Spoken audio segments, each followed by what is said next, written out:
अब बात करते हैं हम कि हम नोट्स को कैसे प्रिपेयर करेंगे।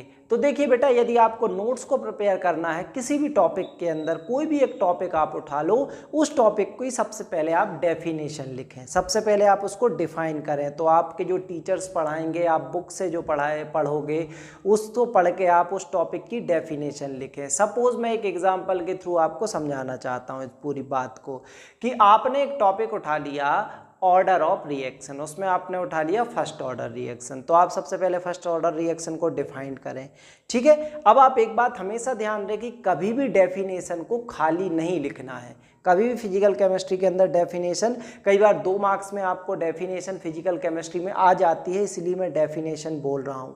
और मैं जिस तरीके से आपको नोट्स प्रिपेयर करने का बोल रहा हूँ, आप इस तरीके से करेंगे तो आप खुद देख लेंगे, जब आपके उस टॉपिक से नोट्स प्रिपेयर होंगे तो उन्हीं में से प्रीवियस ईयर के कोई भी क्वेश्चन उठा के देख लेना, उसी में से आपको मिलने वाले हैं।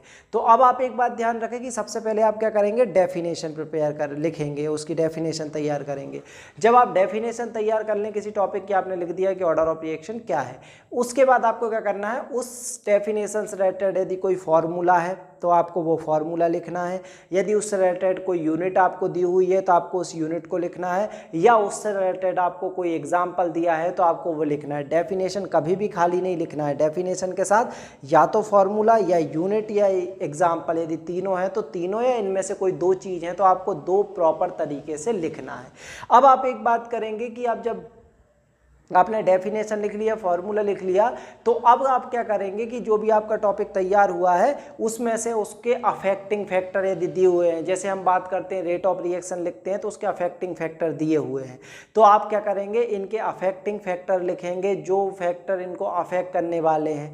उसके बाद आप क्या करेंगे कि इनके कोई एप्लीकेशंस आपको दिए हुए हैं। हाँ, इसका सीक्वेंस थोड़ा आप ऊपर नीचे कर सकते हो, उसमें कोई दिक्कत नहीं है, ठीक है, एप्लीकेशन और अफेक्टिंग फैक्टर का।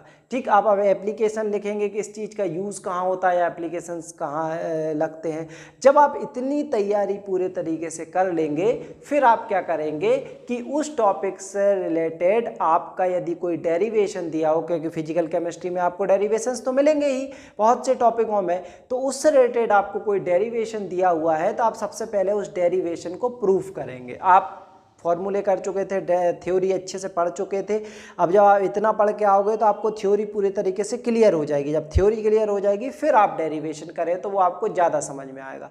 अब आप डेरिवेशन प्रूव कर लेते हैं, उसके बाद डेरिवेशन या उस टॉपिक से रिलेटेड यदि कोई ग्राफ बनता है, ग्राफ हमेशा डेरिवेशन के बाद बनाए तो आपको ज़्यादा समझ में आएगा, और डेरिवेशन हमेशा थ्योरी के बाद करें तो आपको थ्योरी से डेरिवेशन ज़्यादा समझ में आएगा। अब डेरिवेशन के बाद आप ग्राफ करेंगे, ग्राफ करने के बाद आपको क्या करना है, जब आप ग्राफ पूरे तरीके से कर लेंगे तो अब आपको क्या करना है, इस पूरे टॉपिक का जो आपस में इंटर रिलेशन फार्मूले बन रहे हैं, आपको वो रिलेशन फार्मूले बहुत अच्छे से लिखने हैं कि किसका किसी से किस रिलेशन बन रहा है। मतलब आपने प्रीवियस जो टॉपिक पढ़ चुके हैं या आने वाले जो टॉपिक पढ़ने वाले हैं, उनसे रिलेटेड जो उनके रिलेशन बन रहे हैं इस टॉपिक के, वो सारे रिलेशन बनाएंगे और रिलेशन फार्मूले लिखेंगे। जैसे आपका मोलैरिटी का परसेंटेज और डेंसिटी से भी रिलेशन बन जाता है तो वहाँ डायरेक्ट क्वेश्चन करने को आ जाता है।